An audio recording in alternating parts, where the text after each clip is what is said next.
Assalamu alaikum guys, I hope you're doing well. So in this video, I'm going to discuss about various roles that you can find within the information security or cybersecurity domain. So there are a lot of roles out there depending on the business need. You might get confused like which role should I go into, which role will be good for me in my future based on my personality, based on what I would like to see myself in the future. So today I'm going to break down for you the most demanding InfoSec roles within the information security or cybersecurity domain. So the first one is called the GRC, Governance Risk and Compliance Analyst. We can also call them the InfoSec Analyst, Information Security Analyst. And then this role is basically mostly focused on the compliance and audit. So you should be well versed with a lot of ISO, lot of cybersecurity frameworks, information security frameworks like ISO 27001, PCI DSS, and various other frameworks out there. So it's more to deal with certifications of a company, an organization.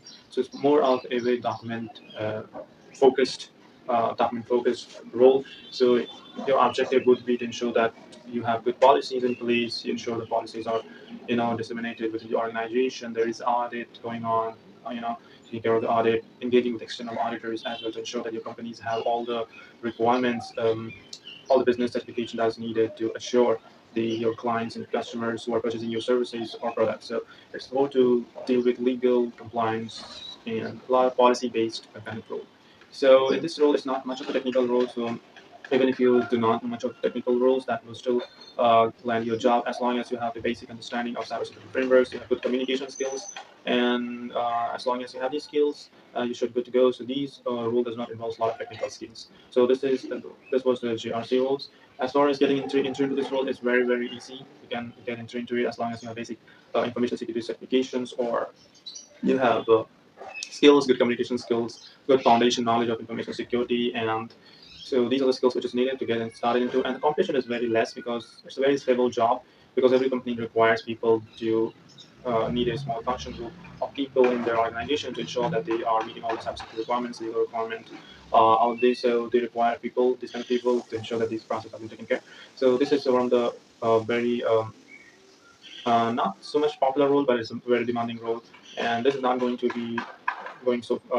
This is not going to be getting out because people will still require companies will still require someone to maintain their audit and compliance requirements of the company because these frameworks keeps on changing and you need someone to ensure that those changes are being reflected in their policies and in the process within the organizations audit and everything. So we will require these people. So if you are someone who are want to get into the information security and you do not have much of the technical experience, this is the role to get in to explore these roles. So definitely you should check this out. And there's very less competition in this area, so definitely check out for those people who would want to get into this role. Just keep in mind that this role does not involve a lot of technical skills. So if you are looking for a role where a lot of hands-on is required, so definitely this role will not be the fit for you. So keep this in mind.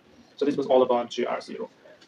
Okay, so let's talk about the next role. So the next role is about security operations center working, who individuals who work in security operations centers, or SOC analysts, what we call as. So these people basically they monitor logs, they monitor activities that's going on within the organization to ensure that everything is going as per normal. If there's any kind of abnormalities, they will respond to that.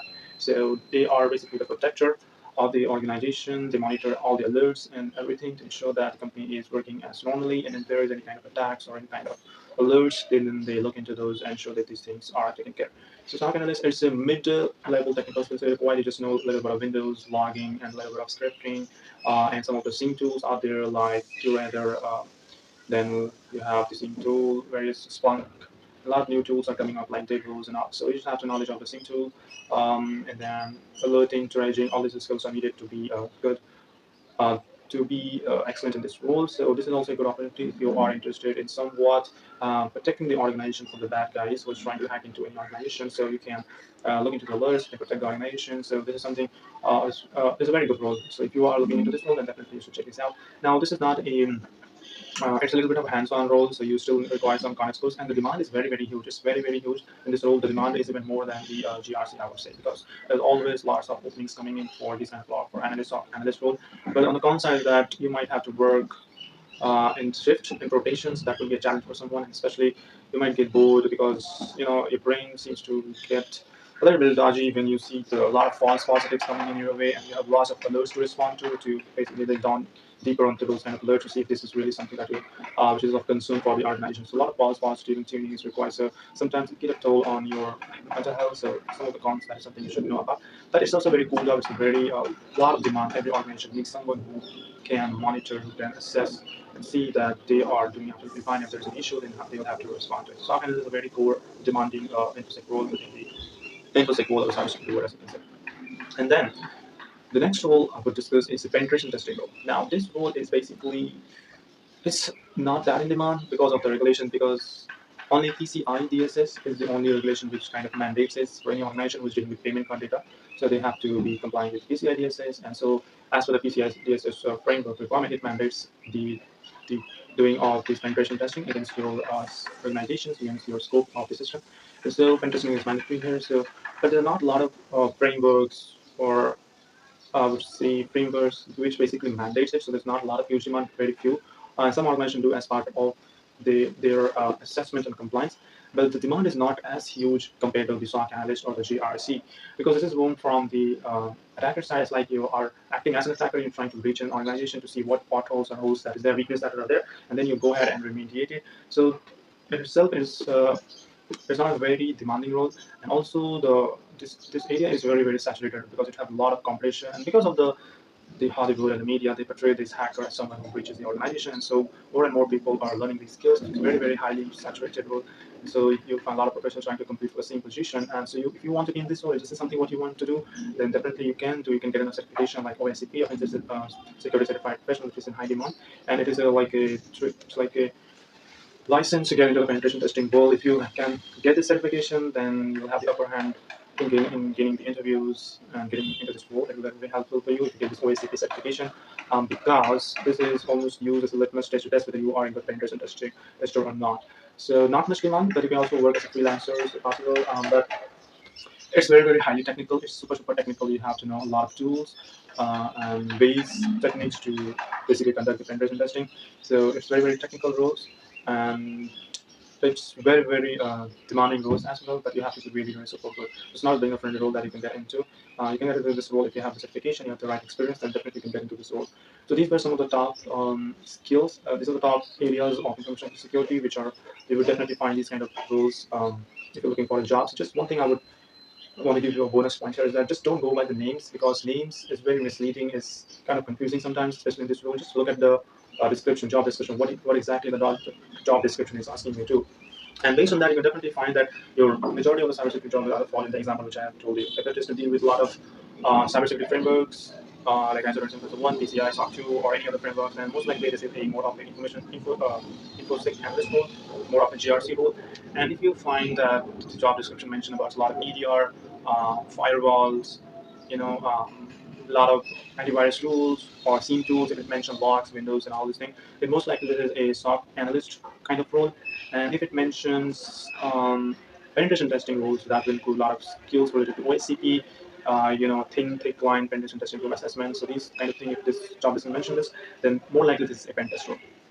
Now there are other roles as well worth mentioning, like threat hunting. So these people, they just go about the system looking for threats and incident responses. These are very niche kind of roles which are not so demanding like the GRC, SOC analyst, and penetration role. These are the most famous roles within the information security compared to the incident response and threat hunting. These two are also very niche kind of role which you can get into if you have the required skills. The threat hunting is when you look for more from threat perspective. You assume that you there are some weakness within your system that can be compromised if attackers attacks your organization. So with that assumption in mind, you start looking for what are the threat, what are the weaknesses that are there, and you try to, with that assumption, with that theoretical concept, you start investigating your organization to look for loopholes and weaknesses, and you try to mitigate those. And then incident response is basically, let's say your organization got breached, and now how do you remediate? How do you fall back and get everything sorted out? That's where the incident response comes in. It's more to do with forensics, what went wrong to find out how did they were able to reach the organization. So it's a lot of forensics involved. So yeah, it's a little bit technical. So both of these are technical. So you need a lot of hands-on specific tools to get into these roles. But on a higher level, the three roles that I mentioned, one is the GRC, then you have the SOC analyst role, and then you have the penetration. These are the most famous three roles, which are more in demand, or you will see across in the job portal that these three roles are very much listed in any of the job portal, be it LinkedIn or any other job will come across these three roles. So I've given you the picture of high level what this each role means. So like GRC is a non-technical role, not too much tech involved, but you just need to know what and why, and you need to have good understanding of the cybersecurity frameworks. It's a non-technical role. You'll require a lot of good communication skills because you have to deal with a lot of stakeholders, communicating, reporting. These are the skills that are needed. And you have the SOC analyst. It's more to do with understanding the logs, understanding alerts, and well versed with the SIEM tools like Splunk. You got, QRadar, Depot. So these are the, and there are various um, SIEM tools out there that you have to master those tools. You have to know how to work with alerts, how to dig in deeper. So these are the skills you need. And then you have the penetration and testing skills. The go skills you need to have is to start with the OSCP. So if you have the OSCP skills kind of thing, you can get started. You can work as a freelancer to get the skills. You can work for any other third-party companies as well. So once you have the skills, you will be you will be high in demand because this role is very, very competitive. Now, if you talk about from in the job portal, like you will come across all of these roles, but which one which is very, very highly valuable. You'll find this job in tons of job lists out there. So the number one rank out to be is a SOC analyst role because every organization would need someone, some kind of professionals to look into their role, look into their the alerts and monitor them to ensure that there is no kind of any breaches or anything as such. This role is very, very in demand. So it's a very it comes to number one position, and the second position would be GRC because it also deals with a lot of legal requirement and compliance, which does add a layer of business benefit for the organization in terms of assurance to the clients and customers who are they dealing with business with. Also, due to some of the requirements like the GDPR, another requirement with mandated, so we will still require some kind of professionals to take care of these requirements. So this is some second very stable kind of job. Unlike the SOC analyst, you might have to work in rotation, but in GRC you don't have to work in rotation. It's a very stable job. You can work also remotely as well for this kind of job. So there you have it. Trying to give you an overview of all the roles that is present in the information security and cyber security. So I hope you like this video, and I'll see you guys in another video. Until next time, Assalamu alaikum.